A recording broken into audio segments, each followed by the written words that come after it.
अस्सलामु अलैकुम वरहमतुल्लाहि वबरकातुह। उम्मीद है आप सभी हजरात खैर व आफियत से होंगे। मुअज़्ज़ज़ नाज़रीन, जैसे ही माह रमज़ानुल मुबारक आता है तो हर साल हमारे बहुत सारे मोहब्बत करने वाले अहबाब ये सवाल करते हैं कि हमें रोज़े की नीयत कैसे करनी चाहिए। जैसे कि और भी चीज़ों के बारे में पूछा जाता है कि नमाज की नीयत कैसे करनी चाहिए। ऐसे ही कोई ख़ास नमाज यानी नफिल नमाज जैसे तहज्जुद या चाश्त अव्वबीन या कुछ और काम करते हैं, तो पूछने वाले बेचारे जो आवाम होती है वो इस तरह के सवाल करती हैं कि इसकी नीयत कैसे करनी चाहिए। तो ऐसे ही वो जब माह रमज़ानुल मुबारक आता है तो वो रोज़ों की नीयत के बारे में भी पूछते हैं कि रोज़े की नीयत हमें कैसे करनी चाहिए।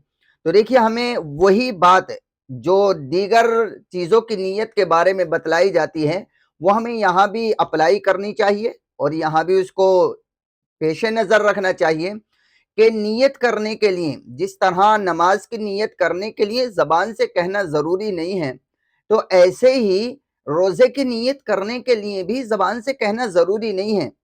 बस दिल में आप सोच लें कि मैं आज का रोज़ा रखता हूँ, या रात को जब सोएं उस वक्त सोच लें कि मैं कल का रोज़ा रखूंगा। तो आपका ये सोचना, दिल में इरादा करना, यही आपकी नीयत होती है। रहा ये बात कि ज़बान से कहना, तो ज़बान से कह लें, जी ज़बान से कह लेंगे तो उसका सवाब भी मिल जाएगा, लेकिन ज़रूरी नहीं है, एक बात। दूसरी बात ये है कि हम जो सहरी खाते हैं, तो उलमा ने लिखा है कि सहरी का खाना खुद इस बात की दलील है कि आपका रोज़ा रखने का इरादा है।